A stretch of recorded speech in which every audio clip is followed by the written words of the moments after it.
That's what she said. That wasn't funny. I heard that. These groomsmen are trouble. What did you bring to this union? Seriously. I also was heard I was going to get a drink before I had to do this, so I caught a little caught off guard. So sorry about that. All right. Well, I'm incredibly proud and honored to be here, standing with my beautiful sister and her new husband and my new brother. Woo! Yeah? We always wanted one. I'm super excited. A little jealous that Lindsay gets a bunch out of this deal. So some of the most vivid memories that Lindsay and I share from our childhood are from the summers we spent at our grandpa's cottage on Lake Michigan. My dad captured one of these moments in a photograph that's hung in our childhood home, and is still hanging in our childhood home. It's a picture that shows the aftermath of an epic run down one of the sand dunes of Mount Baldy. You see, Lindsay and I were only maybe 6 or 8 years old, and we already had the courage.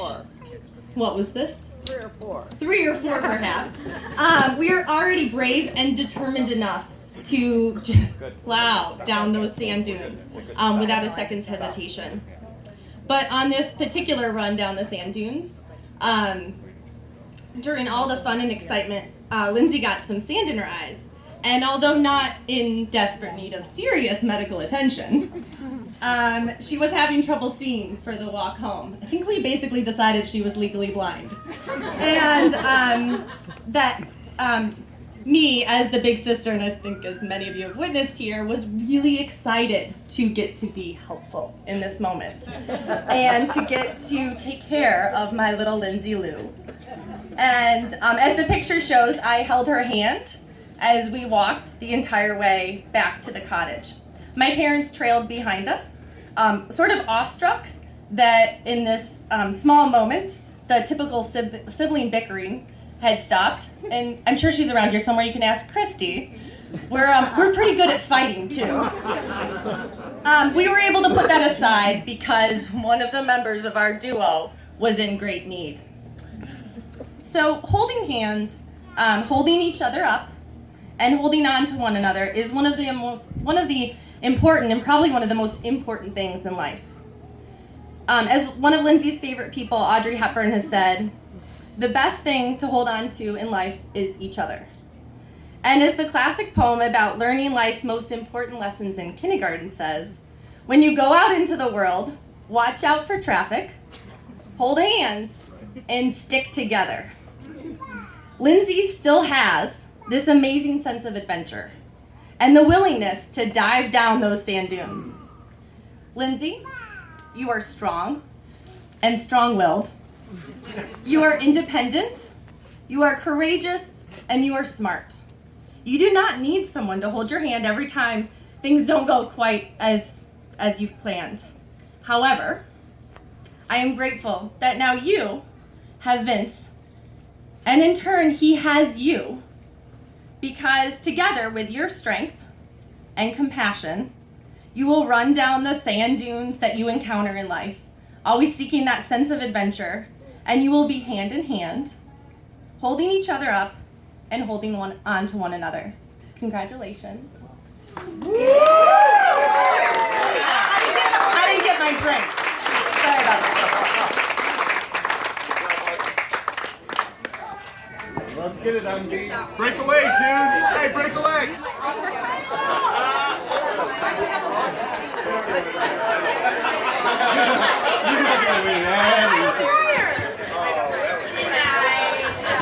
What could be said about Mike Baker that hasn't already been mumbled by drunks at the end of the bar at closing time? Hey! Perfect. Perfect. When you get to know Vince, you get to know his brothers, and that is a joy. And Michael's probably the one I know best of all. We have a history. There's a great... as I've often said about my own brother, he's like a brother to me. Michael Baker. Notice Mike Baker did not forget a drink. Thank you, Neil.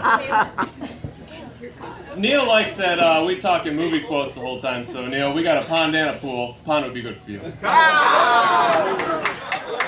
So So who's running the restaurants? Is anyone worried about the restaurants? I forgot about them.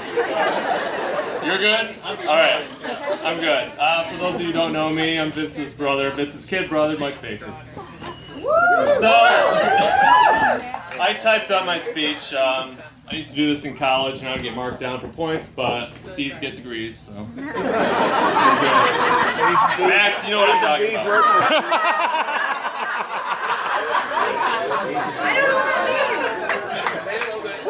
Does everyone have a drink?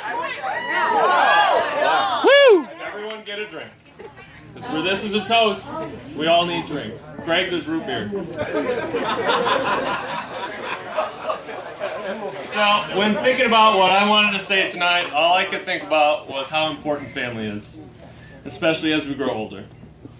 We Bakers are lucky that we always have had a large family. I grew up with 5 siblings. My dad grew up with 7 siblings, which means there are plenty of cousins, there's aunts, there's uncles, there's grandchildren, there's great-grandchildren, etc. And there's a lot of Bakers out there.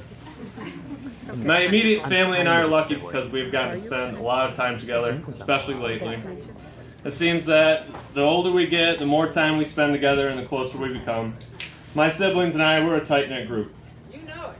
You know it! At times we are inseparable and we do almost everything together. Our circle has grown in the last few years with the addition of siblings, spouses. Today we are adding another. You know what I'm talking about. However, this can be a very dangerous group. We should have gotten kicked out of Kid Rock last weekend. Pat, you were there. No, I wasn't. You were kicked out? We have indeed gotten kicked out of Comerica Park. So most of the time the people get kicked out of Major League Baseball games are either the managers or the players. Yeah, that was my. They opened a special gate that I didn't know existed. We have set several things on fire up north that are not meant to be burned. Courtney, you were there. And we have gone through more than a couple of pontoon boats in the last 5 years. Those things should last 20 years. Right? You know what I'm talking about. I know you're talking. So this is not normal behavior. And the worst part is, I have 3 beautiful nephews. They're being partially raised by their aunts and uncles. These kids are doomed. This is a bad situation. We seem to attract a lot of attention, sometimes good, sometimes bad. Neil Wallace, he said it best when he said that the Bakers have a gravitational pull. I think that was meant to be a good thing.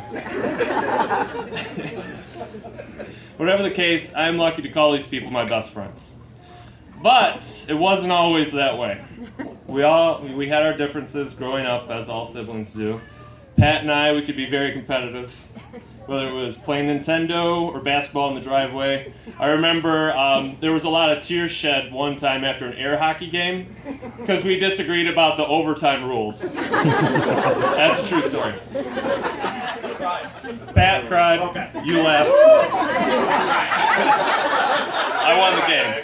Max and Megan were always running around the house with their pal Josh Albee. They were giggling like little girls. That was rough on everybody. And Libby had to grow up, the oldest of 6 siblings with 4 unruly brothers.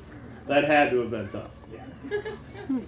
Growing up with brothers like Libby would be hard for anybody. And Vince was kind of always doing his own thing, which caused some disagreements as well. I don't think he wanted his brothers tagging along with him all the time. Not that I was completely excited about your choices. In the 7th grade, Vince had hair down to his shoulders. I remember that. You were there. I was there. I didn't think this was cool at all. There was more than a few times Vince was mistaken for a portly young lady. And maybe that's why I wasn't impressed with the haircut.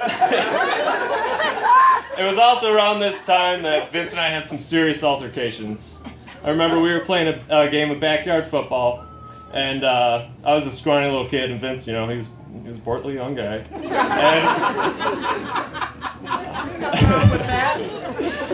And Vince tackled me out of the ball. He rolled over me. I ended up breaking my arm. It was an accident. It was bound to happen. I was in a cast for what seemed like the entire summer. And I can't imagine how terrible Vince must have felt that he hurt his baby brother's arm. Around the same time, there was a similar situation, possibly the same summer.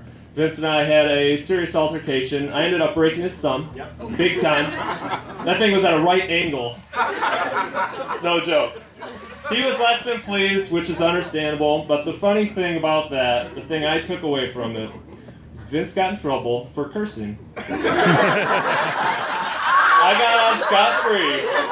Vince went to the hospital, and I just remember Mom saying, "What does God have to do with anything?" That was definitely that was a laugh later situation. And it seemed like for years Vince and I were not that close. But like I said, he was always interested in doing his own thing. While Max and Pat and I were basically inseparable, Vince was hanging with his buds, probably smoking cigarettes. He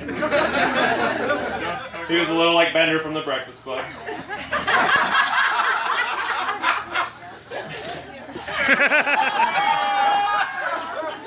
Vince was busy practicing his trombone. I was practicing free throws in the driveway. I was listening to Blink-182. He was listening to Metallica. We weren't exactly close pals back then. But as I grew a little older, Vince started to realize how awesome I was.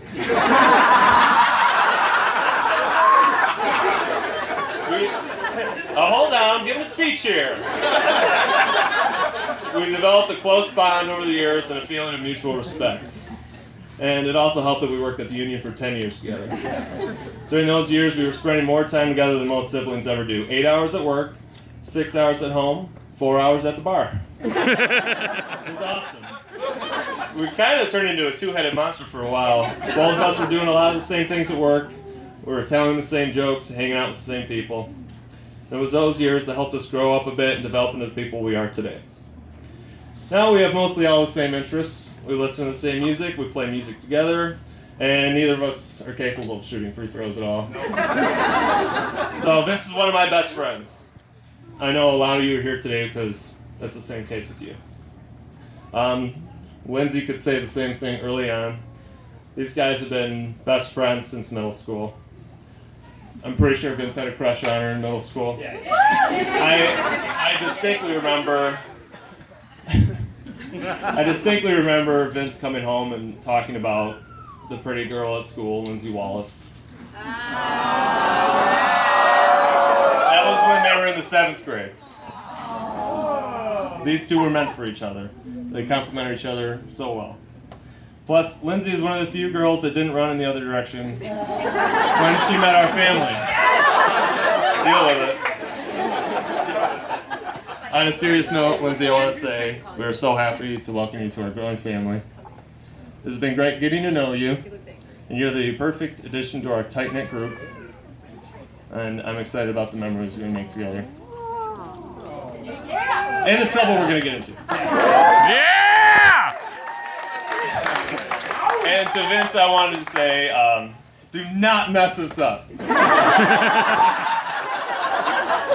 You are never going to do better than Lindsay Wallace. Ever! Yeah! So, just do the best you can and try not to mess this up. Because I know you're not good with women. I'm just as bad. I've had 2 girlfriends in my life. So take my advice, find the girl you're in love with, and stick with her. So, on that note, thank you everyone for coming. Special shout out to the music crew because I was having a panic attack this morning. Didn't think this was going to happen. Thank you. No problem. Raise your glass, let's give a toast to Vince and Lindsay. Yeah!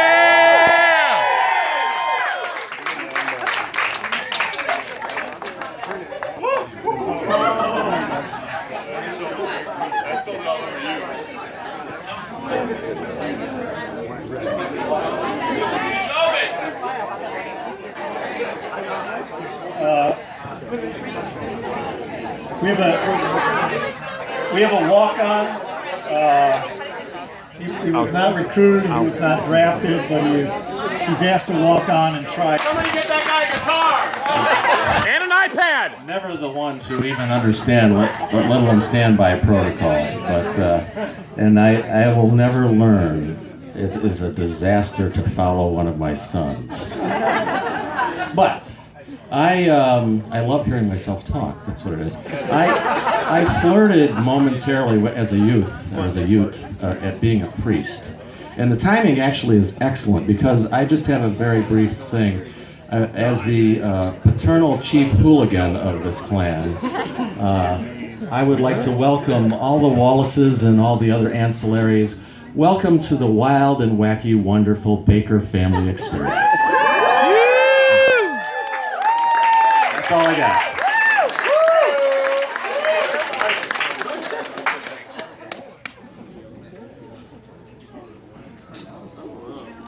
Now me. I'm going to talk real quick. Ready? Vincent, what can I say that I'm not allowed to say because of the confidentiality agreement you had me sign? Yeah, and I would never let a client sign it, but I signed it. I probably can't tell about the long wait I had at that lunch when I knew you were there to ask me to marry Lindsay, and you just couldn't get it out.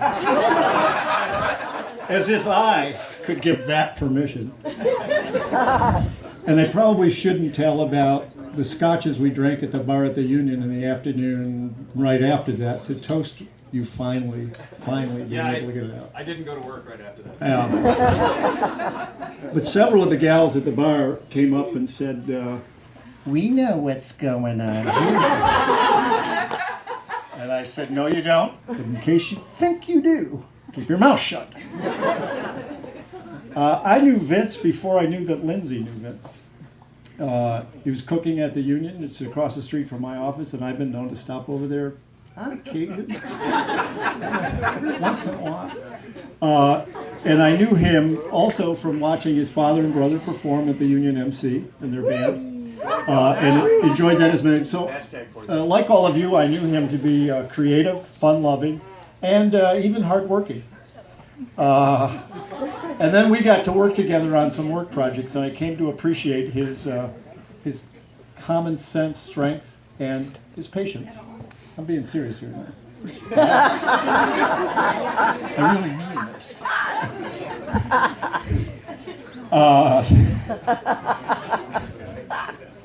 He's so good for Lindsay, it's like I called up Doc Baker and arranged this marriage. I didn't do that, I promise. Good. Connie and Kathy might have, but I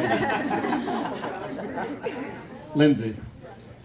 So, I have it has been my joy to watch every step of Lindsay's way along in life.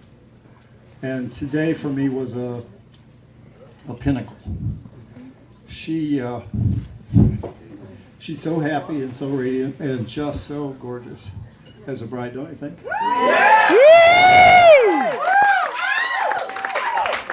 From very early on, Lindsay had a keen sense of empathy. Even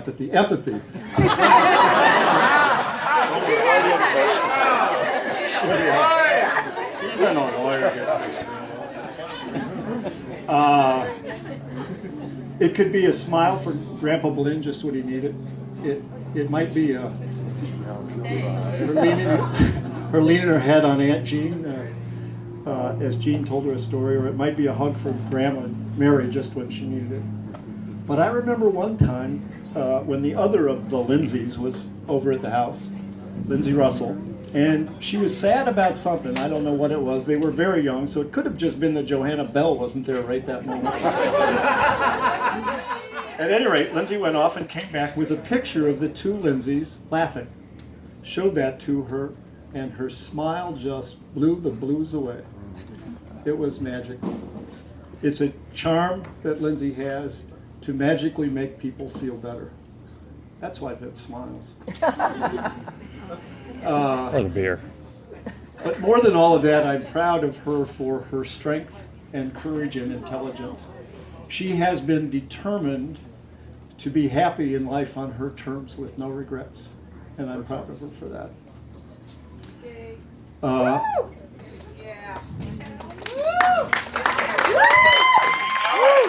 Sorry. I thought that was earlier. I thought now was okay. You still got the mascara on, Neil. She takes this next step with my heart in her pocket and my undying love. And even though you're married, you're still always going to be Miss Lindsay to me. Now for the two of them. As terrific as they each are together, I think you'll all agree they're extraordinary.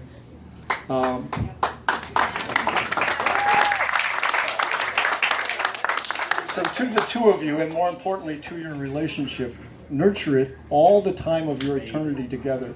And when you do that, like Uncle Bill, I'm going to mete out a little advice here. Remember that it is our faults that make us lovable, and our willingness to give that makes us likable. Fulfill the vows you made today. They were beautiful. Find your bliss and follow it. Trust happiness, share joy, make memories. And now it is true, I've learned from attending a few Baker events that you just can't get away without a movie quote. So, yeah. With apologies to Bogart, if you all just raise your glass to toast them, here's looking at They're you empty. kids.